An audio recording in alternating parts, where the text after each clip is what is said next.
You don't really mend a broken heart, do you? Like a truly broken heart. You don't believe in restoration? Healing? I do. Wholeness? I do believe. Is that not what our journey, our spiritual journey is to wholeness, or just a splintered, the best we can, survive, limp into eternity? How do I separate that from like the most tragic broken hearts that I could think of? I don't know, you have to throw something out. The loss of a child. Man, that's downright mindful. We hold these truths to be self-evident, that all men are created equal. Did we just become best friends? Yep. We don't make mistakes. We have happy accidents. Mr. Gorbachev, tear down this wall. I don't need backups. I'm going to Harvard. Remember these words. If it doesn't fit, you must acquit. Do or do not. There is no try. I still have a dream. Welcome to Downright Mindful, a meeting place where we explore meaning, seek connections, and examine the relationships between people, events, and the ideas that shape our world. Hosted by me, Matt Paris, my friend and colleague Paul Sawswell, each episode will dive into thoughtful conversations that spark reflection and curiosity. Thanks for joining us. Now let's get right down to it. If you work for a living, why do you kill yourself working? If I work for a living, why do I kill myself working? Oh, We talking physically here? it's a legit question, man. What you got?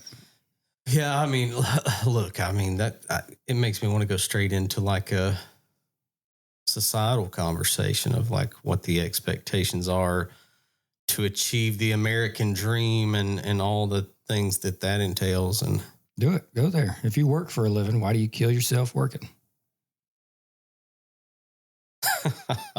do I sound crazy if I say that we're all just pawns in a big marketing scheme?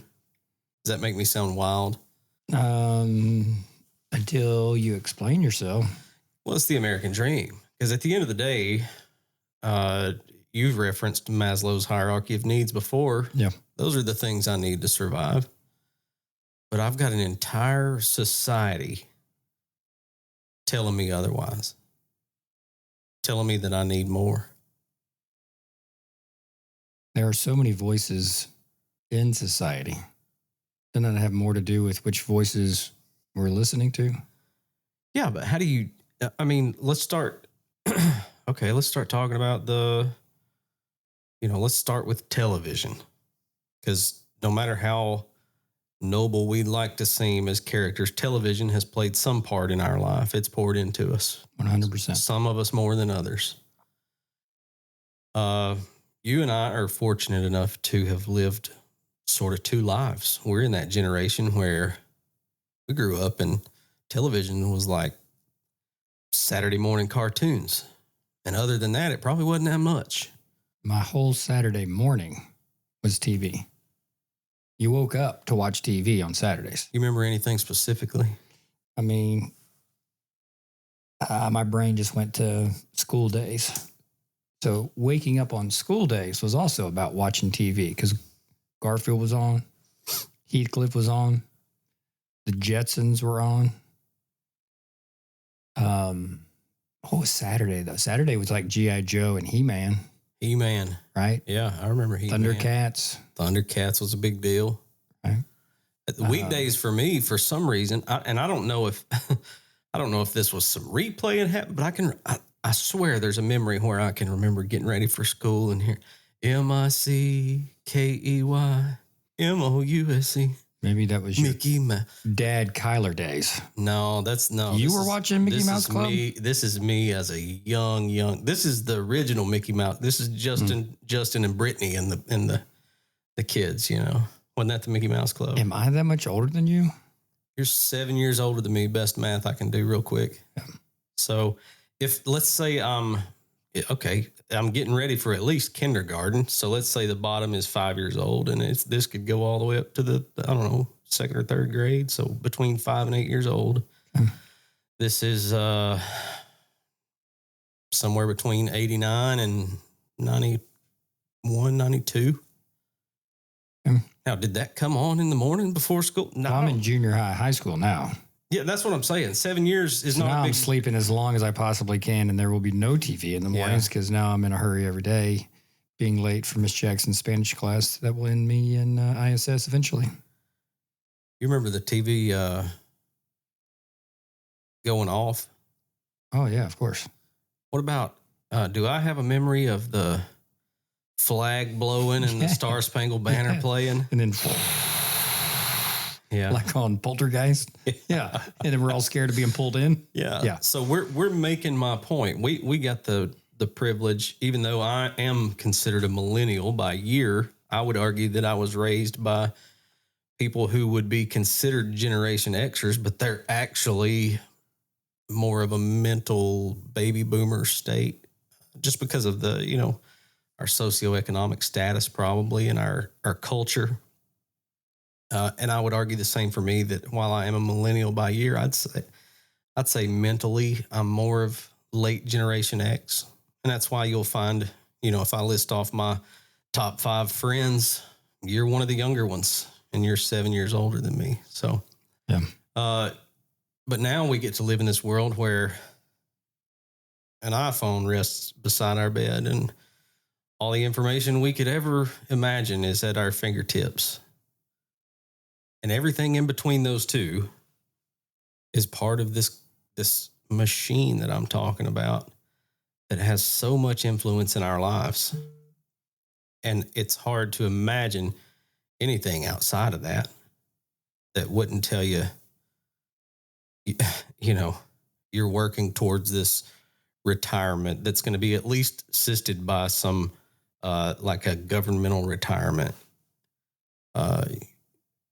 You want to set yourself in a way where your house can be paid off and where you have X amount of dollars in certain places to help feed you and your family once you stop working a 9 to 5.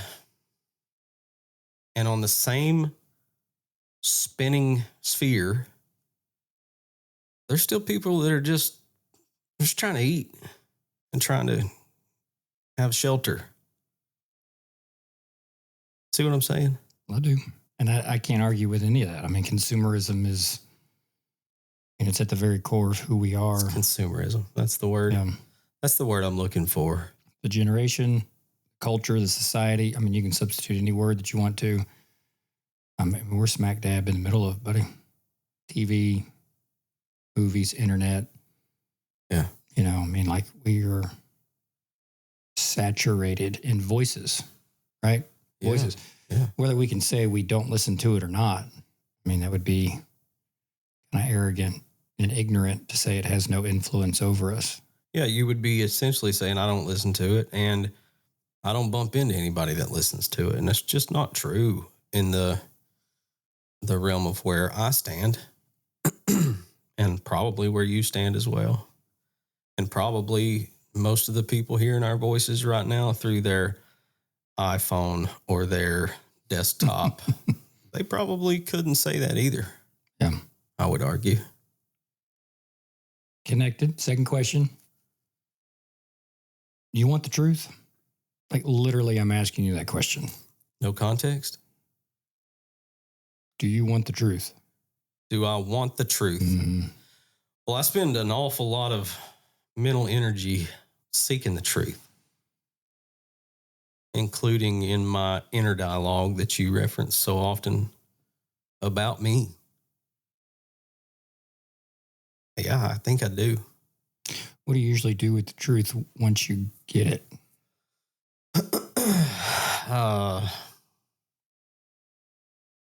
I don't, that's a super broad question. A super broad question. So if you point that toward my comments on inner dialogue, the natural answer is I seek the truth. And when I believe I've found the truth, I try to to make the best of it or to improve whatever it is I believe about myself. Do you find that your discovery of truth like sets you at ease and puts you at rest, or does it make you even more restless because one discovery now just opens up a whole new door to new discoveries? I don't find it to put me at ease. And then I'll give you some context, because whether you intend to or not, if you continue having this conversation while I'm referencing my inner dialogue and you don't stop me, I keep assuming that that's okay to the context of what you're asking me. You're rolling, man. So no, my inner dialogue is one of ambition. And I don't mean the kind of ambition that I want all this money and I want all this, because you don't see my actions lining up with that. Yeah. I have a picture hanging right inside my front door that it's just a picture to you. When you walk by it, you just see an old ramshackle, unpainted house somewhere in East Bradley County off of the Shada Valley Road, as the old timers would call it. And my great-grandfather sits on the edge of that porch with his foot propped up on a watermelon. And the best math I can do, it's probably within about a year or two after the death of his father. There's cracks in the side of the house you can see, even in the picture.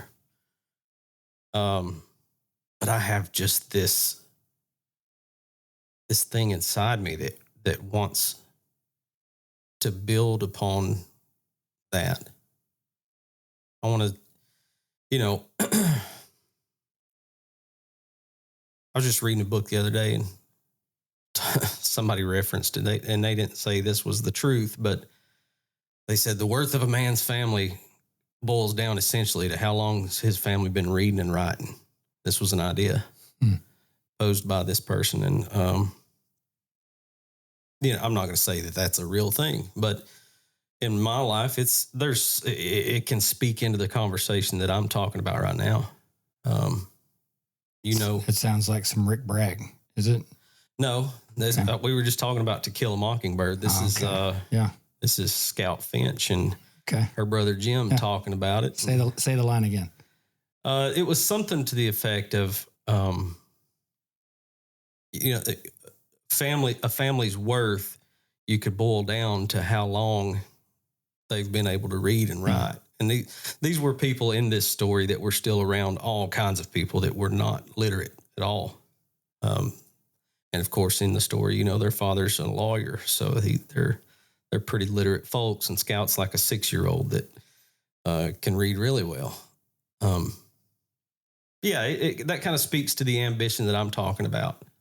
I've said before, my dad changed his family tree, and just by having a job, just by having employment. Is that wild? It's kind of wild. To me, it's not wild. It's kind of wild. Because my dad, the janitor, the custodial engineer, as he would call himself, there's a side of his family, buddy, that he's kind of the rich uncle. Because they don't work. Yeah. That's just not a part of their life. They don't do anything. So watch this. We go back to an immigrant story. Let's talk Ellis Island, people coming over. Yeah. My mom has found documents in the last few years, been able to show me that, there they are, the Silvas. They came on over from Portugal, right? Very cool to see their handwriting, that context. I teach history. This is a piece of history. These folks usually are being pushed, not usually pulled, meaning they get here without having a lot of connections for a job or for housing or for, fill in the blank for anything that you need. But usually they're pushed from their homeland to this place. What you're saying, does this connect anywhere to, we're in 2024, and since we've been alive and aware, especially as young adults and adults, of what welfare means for our society, and the roots of that going all the way back to, the Great Depression, when certain things were set into place for the government with the intent that there would be a time where these things most likely would be taken back, and none of it has. And it has, generational poverty is a thing. Generational illiteracy is a thing. generational, not being able to navigate the world, its choices, its consequences, its inevitabilities, its, you know, you can fill in the blank with all kinds of stuff there. Yeah. You know, that stuff is generational. I think we've hit on that. Is that what you're talking about? I mean, sort of. I see what my dad did by just having a job as a pedestal. When there was a time in my life, I wouldn't have saw that as a pedestal. I would have saw it as a damnation, you know. My dad's not a lawyer. My dad's not a doctor. My dad's not making bukus of money. But, you know, at some point in my development, I realized, you know what? Dad's doing pretty good compared to what he was taught to do. Yeah. So I see his efforts and I take it upon myself ambitiously to step that up a little bit. You keep using that word ambition. So I'm going to go to question number 3. Why so serious? I just love it that you're chuckling. I mean, I got a list of questions I'm working on, man, and you were just stepping right in them. But you're gonna have to pull my head like an old mule because I'm stuck in this. I'm stuck in this life that I'm living inside my head right now, and it's serious. That's whether it should be or not. Now, I've lived just long enough to know that 20 years from today, I may look back on this conversation and be like, "Golly, bum, I was taking it so serious, and it wasn't." So, but there's still. You know, in my ambitions, there's still some work that's undone. There's still some things that, and it's nothing to do with money. It's not really to do with money at all. But there's still some things to do. There's still some things to do. I've got a son that's just coming into adulthood, and we're still parenting. I mean, you know, we're not holding his hand and we're not doing, which we haven't done that for a long time. But we're still offering guidance where we can, and we're still praying like he's, you know, a 10-year-old at 21 years old. We're still, and I don't think that'll ever go away. In conversations with my grandmother, not so long ago, pretty recently, she's spilling some wisdom on me that's never going to change. Her kids are 60 and she's still parenting in that regard. Sure. So we're just locked into that life, but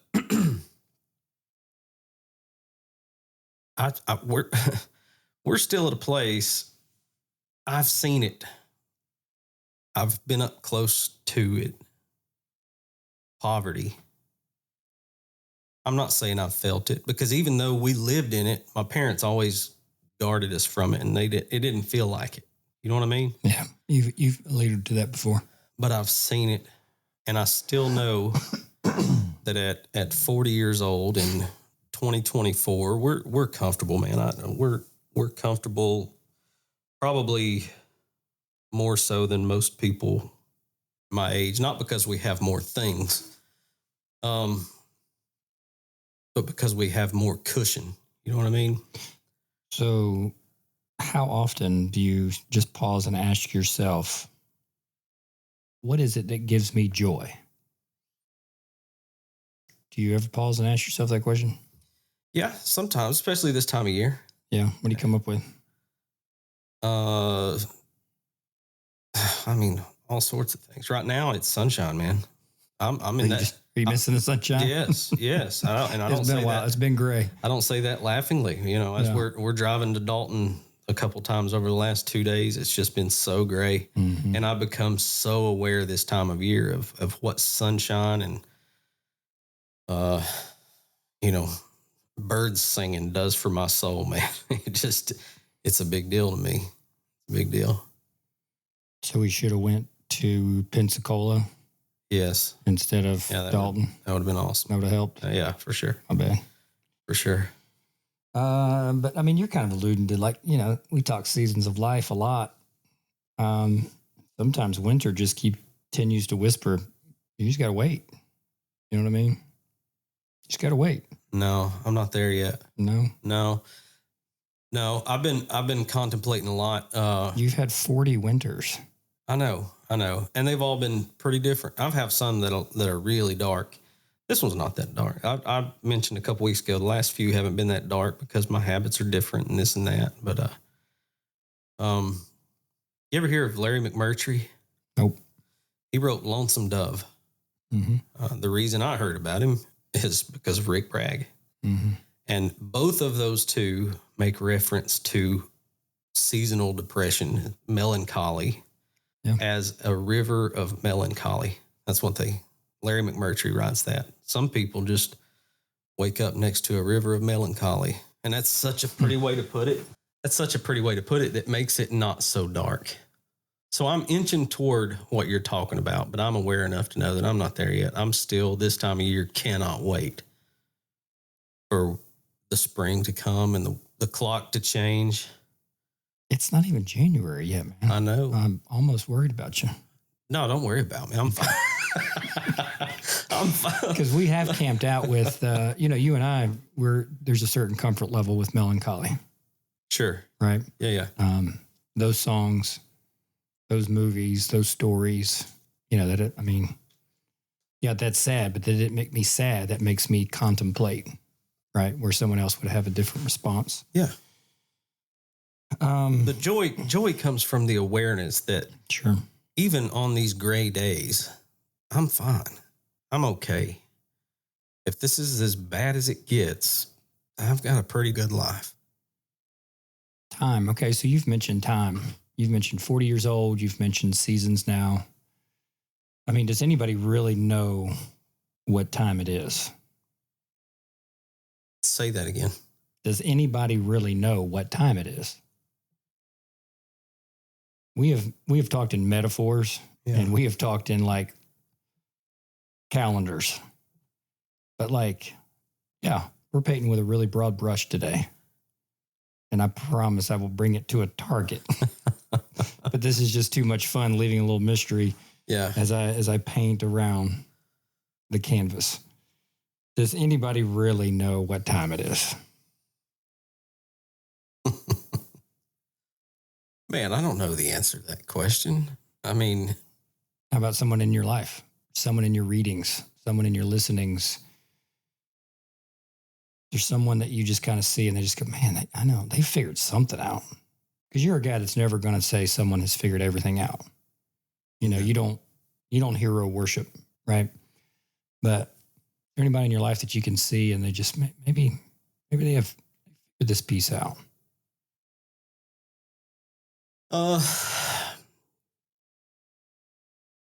Old men. I mean, I've got some old men in my life. One of them's my granddad. I talk about him all the time. Yep. This guy who tells stories of, fist fighting people over the slightest words that you could easily get by with. Now, this was an automatic fist fight, and just grew up rough and tumble in ways that it's just a wonder he survived. And but now at 83, he is the sweetest soul you've ever seen. Mm-hmm. And he's still mentally there. I'm not saying he's lost it. I'm saying he, in his old age, has become so graceful and so humble and so sweet. Now, the answer, I don't know what it is. The where that happens, I don't know. But I'm looking for it. I'm not looking to get there. I'm not saying that, but I'm looking at where he is now versus where he was in the stories that he tells, and what in the middle of that, or is it all of that? I mean, I'd say that's part of the answer. Is all of that experience leads to the result of who he is today. But I don't know. It happens pretty quick. Because it's not been that many years ago. This guy was still breaking sheet metal and putting in AC units in houses, and he was still that dude. Like, he's nearing retirement. And he can't hear a word you say, but if you say the wrong thing, he'll punch you in the forehead. He's that guy. But just all of a sudden, just this sweet character, man, that just is so graceful and so forgiving and could tolerate almost anything.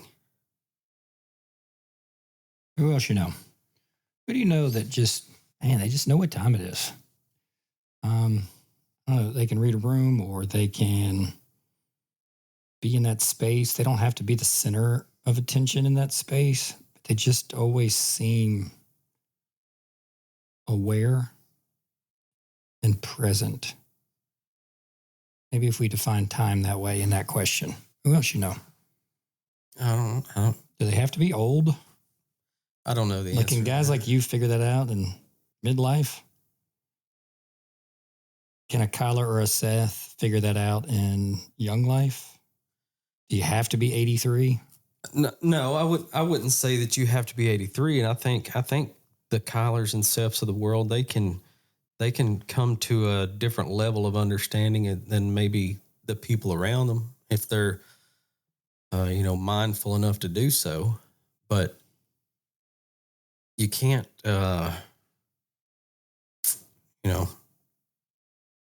what is it they say? Experience is something you don't have until right after you needed it. You can't manufacture certain things with education or thoughtfulness. Some of it only comes from, passing enough seasons, experiencing enough.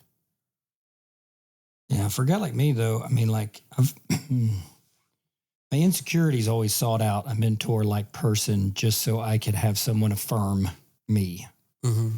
Now I'm always looking for somebody just to share the experience with. Just circumstances. They just rain down upon us, right? Yeah. Sometimes it's seasonal, when, the schedule looks like that. True. This season it's going to be heavier. Uh-huh. Who do you have in your life who will stop the rain for you or just be with you or, I'm using rain as that metaphor, following that. But who in your life, who do you see? Or who have you stopped the rain for? Following that at all? I am. I don't think anybody's really coming to mind. I think what you're referencing is probably in my life done by committee. I think I have people in my life that serve certain purposes. Now that sounds really shallow on the front end, but that's not the way I mean it. I don't mean I'm using people for certain things.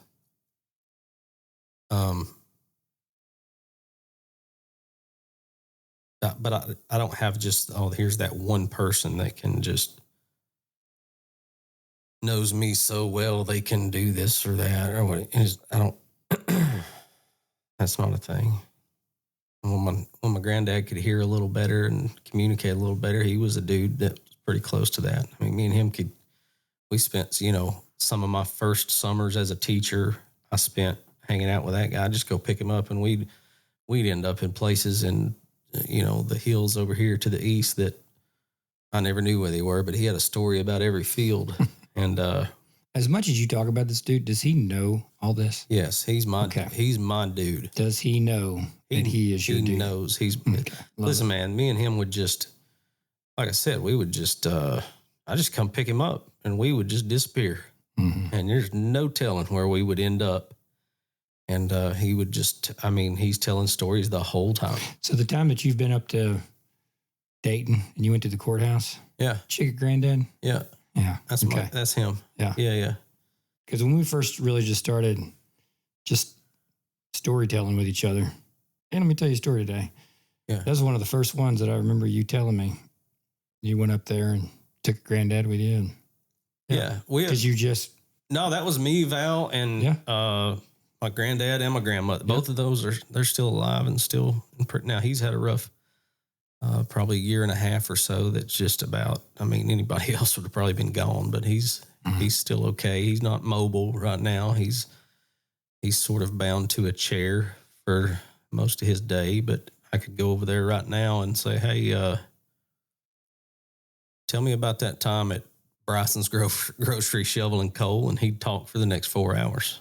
And it would be, I've been pressing record on my iPhone on a couple of those. He don't know about it, but he just tells stories. And I know his stories well enough that I can just say a word or two and nudge him in a certain direction if I want to hear a story. Or sometimes gosh, man, we were over there just a couple weeks ago, and he hits me with this story, and I'd heard parts of it before, but he took off hitchhiking one time and ended up in Florida driving for this guy had a truckload of apples and pulls over to pick him up on the highway. And before he even says, hey, what's your name? He says, can you drive? He said, yeah, I can. And he's driving this truckload of apples, and he spends the next 2 or 3 weeks going up and down the panhandle selling apples. Wow.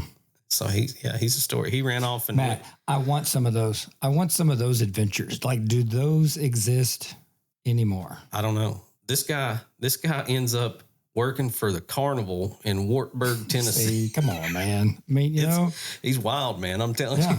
But that's the guy that now is just as sweet as sugar, man. Just you couldn't make him mad if you tried. Is that an ambition of yours? Sure it is. Yeah. Sure it is. I seek that. They say that ignorance is bliss, but I think there's another end of that spectrum. I think there's a place where you can get to where you're so aware that you can become blissful. And I think that's what he's experiencing. It's almost like self-control is bliss. Isn't it? Gentleness, patience, it's bliss. Yeah. Kindness is bliss. To be in that perpetual state. How often do you ask yourself, should I stay or should I go?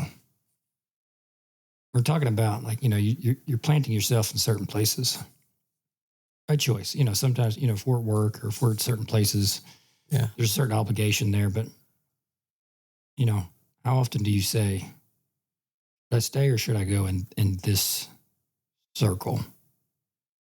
These are still really broad brushes, buddy. Yeah.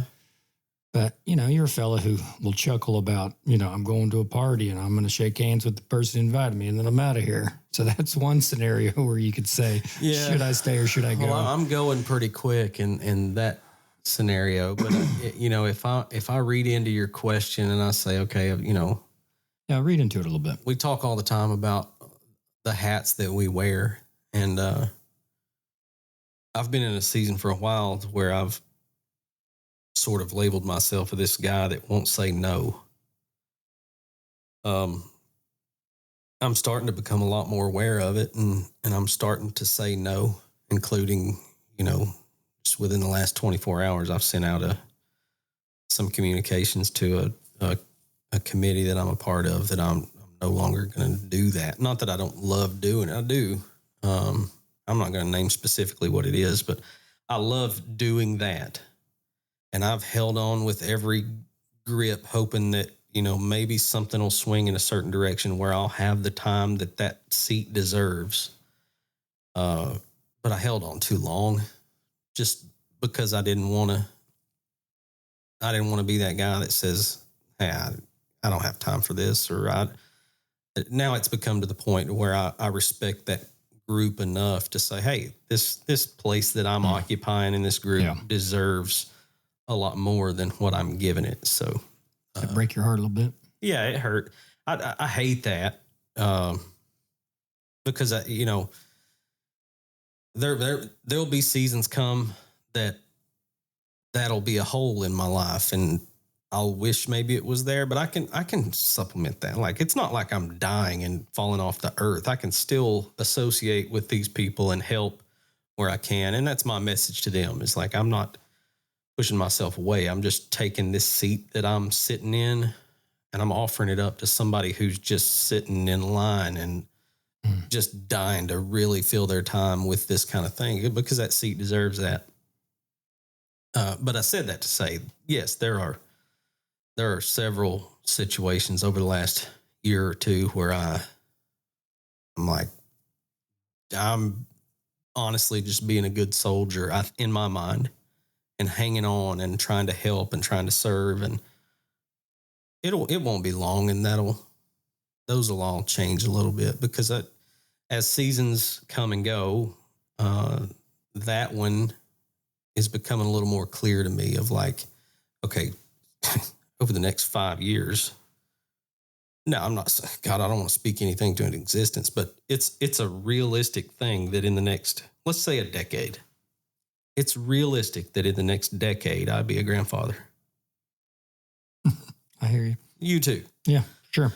And I don't want to limp into that like I've limped into so many other things in my life. I want to start positioning things and preparing for that time. You understand what I mean? I do. I want to get into a place, and this is going all the way back to that ambition thing. You remember the picture of the unpainted house on the front of my door? Mm-hmm. I want to get to that forever place that grandbaby's going to talk about, summers at Grandpa and Grandma Matt and Valerie's. I want to get to that place to where there's some solidity there. That's not the right word. I just want that to be a thing. Yeah. So you don't want to limp into that. Those were your words. I don't. So like, how do you mend a broken heart?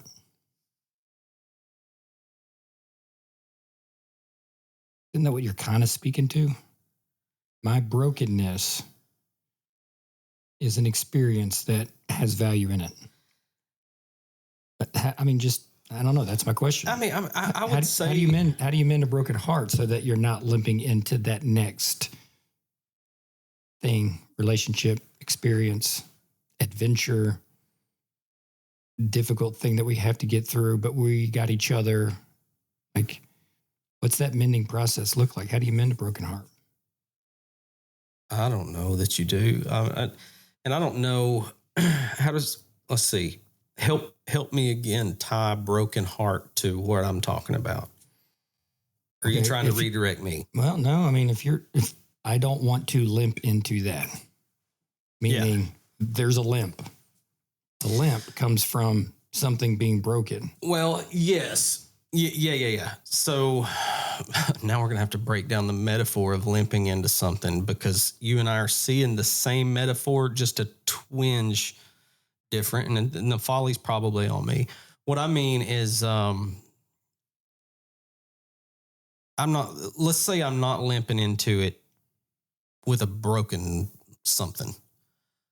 Let's say I'm just falling into a race and be like, all right, here we go. Y'all ready? While I'm up against a lot of people who've Did someone just push you out of the crowd and into the race, and now you have to sprint? I just walked up in the middle of a race, and they're like, all right, on your mark.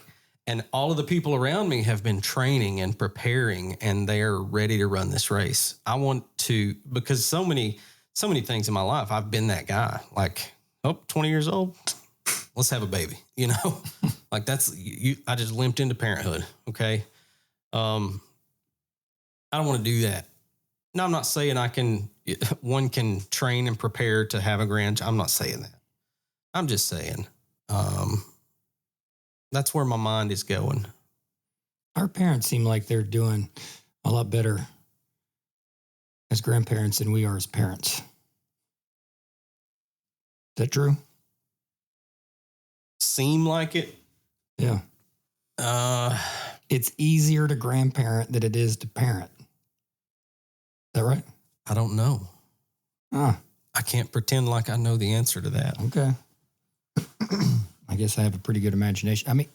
Do you ever look at your parents while they grandparent? Are they struggling? Are my parents struggling as Grammy and Pops? Are they struggling as much as we are, even though our boys are, grown, basically? I'm just saying it seems like an easier gig than parenting. Well, and your hesitation makes me take a double take of going, well, maybe, what am I missing here? Let's be mindful here. Okay. I remember a time when... I love it when you say that intentionally almost every episode. I don't know if people pick up on that, but I do every time I'm walking the dog. Well, if we're not doing that, then what are we doing? I can't answer that question, and here's why. Because I can vividly remember. And first, let me preface this by saying I believe that the beginning of wisdom is understanding what you don't understand. It's knowing what you don't know. And I can remember a time in my life when I had that, pick an age, 3 years old, 6 years old, 8 years, all of those were hard in some regard as a parent. And I can remember in my innermost thoughts, I would think, God, when this kid's 18 or when this kid's 21 or when they're 25, it's going to get a lot easier. And that is quite the opposite to the truth. It is not true at all. It's so far from the truth, the thought of it pisses me off. Yeah, but you're still talking about parenting, though. I know. Okay. I'm talking about what I didn't know as the parent of that young child. Yes. But what I do now know as the parent of that adult. I can't agree wholeheartedly. I can't agree with it seems that it'll be easier. I can agree with that because part of me wants to lend in that direction. But what I can't do is say, I believe that to be true because so many things that I believe in the past have not been true. And I imagine my mom, she's about as dedicated as a grandmother as you could ever imagine. She is involved, buddy. And I bet you when those precious, have you ever heard like an old man say, hey, you think parenting was fun? Wait till that grandbaby's born. You've never loved something more. That's where all my preconceived ideas are coming from as I sit in this seat right now. If that old man says you've never loved anything more than you love that grandbaby, well, doesn't that associate their hurts with more hurt? Like that grandbaby's going to have struggle. They're going to live this life and you're going to get to be a witness to it, Lord willing. And they're going to have places where they fall and places where things don't go their way. And you get to be this old soul that helps mentor them through that. But won't you feel that? Won't it be if the love there is more extreme, according to the old man in this story? Maybe he's just all sentimental. Maybe there is. I mean, we only try to remember the good and forget the bad. I bet my mom's going to listen to this and leave about a 3-paragraph comment telling us whether it's easier or whether it's harder. Or she'll say something wise like, it's just different. It's just different. And then it leaves it all murky for us to discover for ourselves a decade from now. Thanks, Mama. Yeah. But I do hear what you're saying. I take your point. All right, let me clear some stuff up. You ready? Okay. The good, the bad, and the ugly.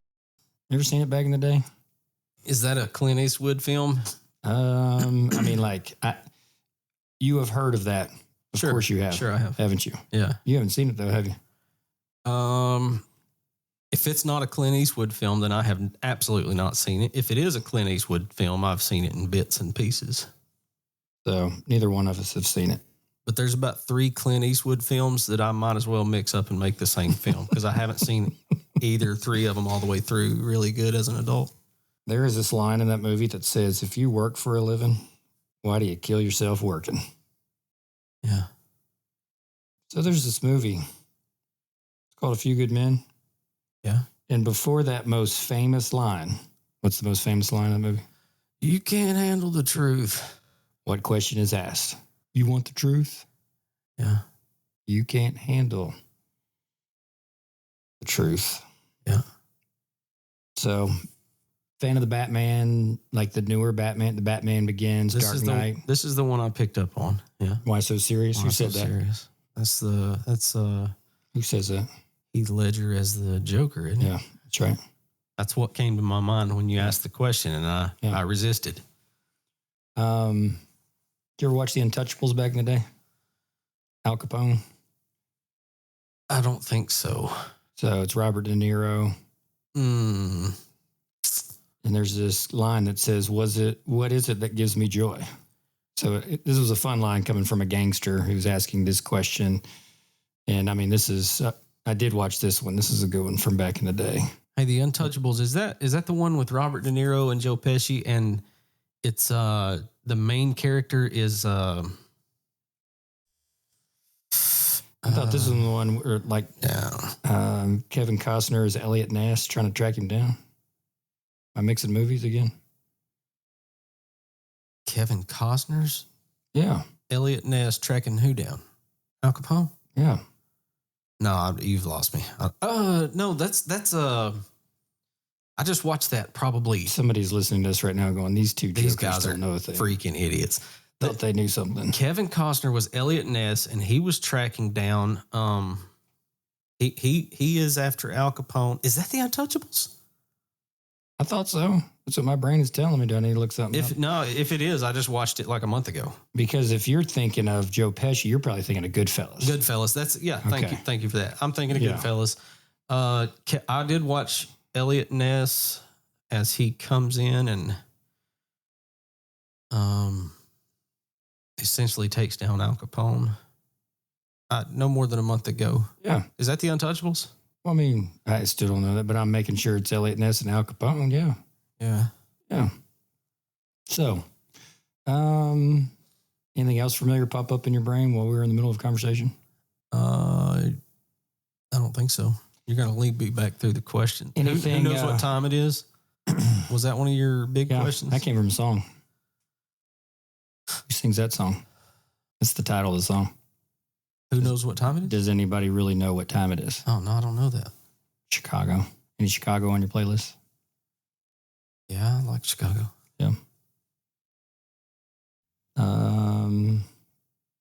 I threw in there, Who'll Stop the Rain? Who sings that? I want to say CCR, but that's not right, is it? Yes, it is. Oh, okay. Yes, it is. I said, should I stay or should I go? Should I stay or should I go? Yep, there you go. Who is that? You have to throw some of these songs in there for fun. Clash. Yeah. And then I said, how can you mend a broken heart? You know that song? I don't. So I'm a big Otis Redding fan. Did he originally sing that? I don't know, and I don't care because anything that Otis Redding sings, I'm all about it. Otis Redding, not in your life? I mean, a little. Is that sitting on the dock of the bay guy? Mm-hmm. Yeah. But he's so much more. So I just had so much fun. Yeah, Al Green originally sings that. Okay. But I love Otis Redding. You don't really mend a broken heart, do you? Like a truly broken heart. You don't believe in restoration? Healing?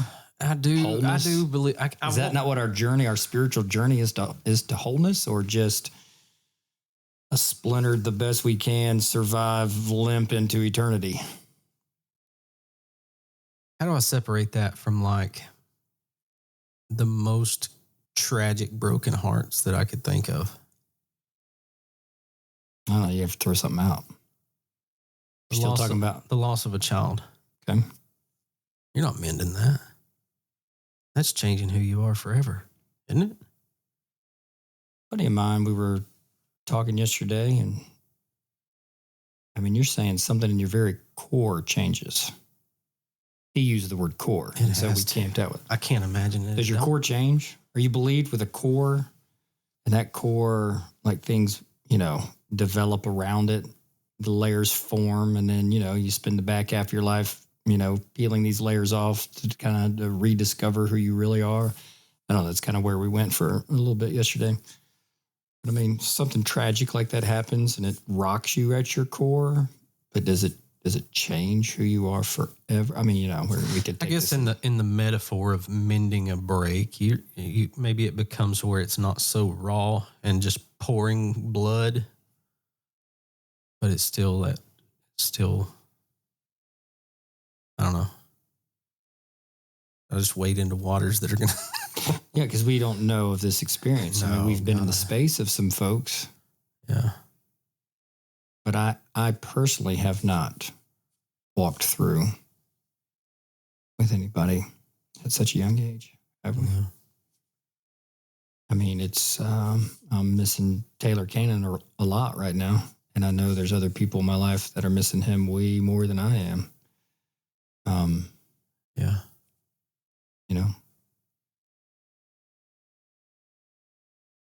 That guy's a big deal. He's a big deal to our family, big deal to Seth. And the Cannon family is still a big deal to us. For sure. I can't imagine. I found myself just last night walking over and picking up that picture over there and just staring at it for a few minutes and saying a little prayer for that family. And that's where those questions come from. And I don't have the right to even speak on it. I've walked, pretty close to some things that are kin to that with my sister. And, she lost a baby in her 40th week of pregnancy. That's a pretty big deal. And that's why I wonder, she'll never be the same. Now, she's better. I don't even want to speak on that. I don't know. I can't speak to that. I can't say she's better, but I can say that she is different. And she would testify to you that she'll never be the same. Sure. So I don't know. Mending maybe, but... Yeah, mending isn't renewal. Yeah. I mean, you're not replacing it. But you are, I mean, there's a healing, there's a wholeness, there's a patch that, no, you can only take metaphor so far, right? Yeah, sure. And that's where the break in my understanding and the question in my conversation comes from, is like when it's no longer a metaphor. Yeah. Yeah. I see what you're saying. Respectfully. Yeah. Yeah. Wow. Didn't mean to go there, buddy. Sorry. No, this is supposed to be more fun than, but this is who we are. And this is, it just speaks to so many folks that we are connected to in life. But we have mentioned before about the power of movies and songs. So just for fun, I did a few just Google searches, and there's lists on the internet of I just looked up questions in movies. And I just started asking you questions from movies. That's all I did. That's it. That's it. And then I took, those are just all song titles that are questions. And I just threw them at you. We could do that for days. That could be a whole podcast in itself. You just show up, you grab a movie line, you ask it, and you just let 4 people tell a story, right? Or you take a song lyric that's a question, and you just ask it and let 6 people answer it. And that would be so much fun. Yeah. Right. But the root of this is, and I'm going to save this for the next time I drive, but I'm going to go ahead and allude to it just to kind of go ahead and plant those seeds. Where are we at right now? Where are we at time-wise? 51. Yeah, definitely. I want to save this because this is full. And, I've carried this one with me for quite some time. Hey, how about when you get into the scriptures and God starts asking questions? He'll literally step into this garden story and go, where are y'all? Why is he asking a question? Okay, why? Why ask a question? If there's this omniscience that we lean into because we're human and we are created and we have a creator, in the dialogue of scripture, we see him often. Hey, Moses, what's in your hand? God don't know what's in Moses' hand. Mm-hmm. So when God asks questions, it fascinates me. So there's a fella who walks up to Jesus and is like, hey, what's the greatest commandment? And Jesus says, well, what do you think? How do you read it? Oh, my word. What a beautiful, volley back to this fella. And he's like, love the Lord your God. And he's quoting back from Leviticus. And then that's where, the last episode, 2 episodes ago, whatever it was, we talked about the Good Samaritan. Uh-huh. This is where Jesus lays down that parable. And in the end, he's like, who is your neighbor? Because that fella quoted, love the Lord your God, love your neighbor as yourself. And at the end of that, who's your neighbor? We had got into that. In the end, it ended up being the Samaritan, which no Jewish audience is going to give the Samaritan credit for this. But this rabbi does. Yeah. And this is more than a rabbi, right? We're going to call him Savior. We're going to call him Lord. He is going to die and he's going to resurrect. And this is no ordinary rabbi. This is the guy who still reverberates 2,000 years later across the globe, no matter what religion you attach yourself to. And so many times he'll just ask a question. I love it. Because he's not looking for an answer. It seems like he's looking for an intent. It comes back again where, like, he's usually talking with folks, okay, how do you read it? What's the letter of the law?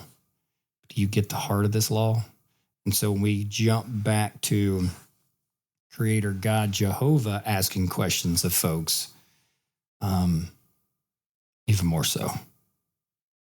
He's going to ask Job some questions. Absolutely fascinating. So next time I'm driving, I want to go to that place, and we're gonna be there for a while.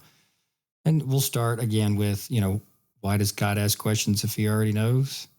And I think it gives us some insight of what that relationship is, how it exists, how it operates, and a compassionate, kind, and considerate it is us and who we are and what we can be, maybe how we can mend. But I love the way that movies ask questions. I love the way that songs especially ask questions. I love the way that the scriptures ask questions. So we're going to go there soon, buddy. Yeah, that'll be fun. That'll be good. So be prepared. Good talk today, man. That was fun. Yeah. If I would have stayed super shallow right there, would you have poked and prodded me? I just would have continued on my list. I'm always prepared. I got the longest list possible. Yeah. Because and we'll do this just for fun, even when we're not pushing record or anything, but like songs, oh my word, there's so many songs that ask so many good questions. And like, that's basically the songs that you usually send me. It may not be in the title, but it's somewhere embedded within the song. You're sending me something because you want me to see that, sense that, process that, feel that, and respond to that, right? I mean, there's always something in there. Yeah. So, did you get time to look at the article I sent you today? I just glanced. I wanted to see what you sent me, but no. Tell me a little bit about it. It's just an article, and it's I forget the title of it. It's like mixing narrative with news or something, and it's written by Rick Bragg. But it the value I wanted you to see in it was he's teaching essentially in this article, but he's showing his method. He won a Pulitzer Prize for writing about the Oklahoma City bombings. As I imagined him writing about that, that was the natural question in my mind is like, how do you report something like that where there's so many facts and so much information? How does a Rick Bragg, who is a narrator that just paints portraits with his words, how does he report on something like that? And that article that I found is me searching for those Oklahoma City articles. But it's even better. It's an article of him saying, this is how I do it. And he says in there, sometimes it's limited by an editor that wants you to, but he gives you contrast of, he writes an article where he's interviewing the son of Robert Johnson, or maybe he's interviewing the grandson of Robert Johnson's son, I think is how it goes. The Robert Johnson who, went to the crossroads. And sold his soul to the devil. Yeah. But I think he's interviewing his great grandson essentially, who's going to be, a court in, I think, is it Mississippi? Somewhere in the deep South, some court ruled that this kid would be the heir to Robert Johnson's estate. But there was he tells the story of how Robert Johnson came seeking his great-great-grandmother who he had been intimate with and had a child, but wasn't allowed to stay. But instead of saying, today the court in Georgia ruled that, but it starts out and it's like, it's beautiful. I don't want to mess it up. But the beginning of the article that Rick Bragg writes is like, they say you could feel the talent running through Robert Johnson like heat if you touched him. Like this just, that's how the article begins. And it goes on to tell this story of how this court makes this decision. Anyways, but he gives snippets of those and the difference in how he reports it. And it's beautiful. And so the facts aren't coming until much later. The facts are coming, but they embedded within the narrative that he's spinning. They're embedded in the narrative. Okay. He's the one that wrote about Susan Smith. You familiar? So it's more than just a hook. If he has his druthers, he's going to write it like he writes. There's going to be a hook, and it's going to be beautiful, and it's going to have something to do with, this ain't stuff he's just making up. Yeah. Susan Smith, you familiar with this name? Remind me. She was seeking the adoration of a lover who said he didn't want a woman with children. So she put her her like 18-month and her 4-month-old or something in the car and ran it off into. Wasn't she up recently for parole or something and they denied it? Maybe. Very, very maybe, because the story that's an example that he uses in that I gave you is, a typical writer would have said today the court in South Carolina did not give Susan Smith the death penalty. That's what he was reporting on, was her sentence. And he kind of starts it out that way. He said it had an editor breathing down his neck and want him to write a certain way. But he starts it that way. A jury in South Carolina has decided today not to sentence Susan Smith to death, but to 30 years in jail with her memory. But like he points to like with her memory that's what I'm hooking you with. Yeah. Anyways, I just totally hijacked. No, you cannot anyways that, because it says killer mom Susan Smith threw a tantrum after she was denied parole November of 2024. So, I mean, she's still in the news. Yeah. Yeah, but this is totally, this is storytelling. He's a master storyteller. Yeah, for sure. We'll glean everything that we can and pass it along to as many people that are listening. And I can't get enough of it. Try to craft Rick Bragg some stories for ourselves. Those of you listening that just love beautiful words, Rick Bragg, man, that's my dude now. Yeah. Thank you for that. It was a gift. Yeah, man. That was a gift. I'm like 4 books in, about to start another one. So, yeah. Well, you do that thing sometimes and ask for people for some responses. So I think I'd like to end this way. Just to focus on songs do you know that have a question that just resonates, that every time it gets to that, usually within the chorus, or it may just be snuck in there somewhere in the third stanza. What's a song lyric that has a question? It can punch you right in the face, or it can sneak up and pinch you, or, in any way that it would attract our attention. But I'd love to hear what folks are listening to, what they're thinking about, and how music hits them the way that it hits us. Yeah. So Paul has given all our listeners a call to action, a song with a question. You can find us on Instagram, Facebook, YouTube, all of the places, Spotify, Apple Podcast, any of those places. You could comment and pass that information along to us. So do that. What's a song that asks a question that's meaningful to you, or maybe it's not meaningful to you? Maybe you think it'd be meaningful to us. It's something we could bring up in a later conversation. So make sure and do that. And as always, as you're on Apple Podcast, we would love to have an honest review from you. Just let us know how we're doing, what you'd like to hear, more of. That would be fine with us. And any last words, Paul, for this episode to wrap up? I think this is a Happy New Year edition, isn't it? Pretty close. It's pretty. We're going to be, by the time our listeners hear this, we will be just on the other side of New Year's, I believe. Yeah. Happy Dr. King Day. And I'll be honest with you, I'd have a better answer for you, but I don't know what day it is. Fair enough. So, all right. With that, you all, thank you for listening, and we'll talk to you next time. Man, that's downright mindful.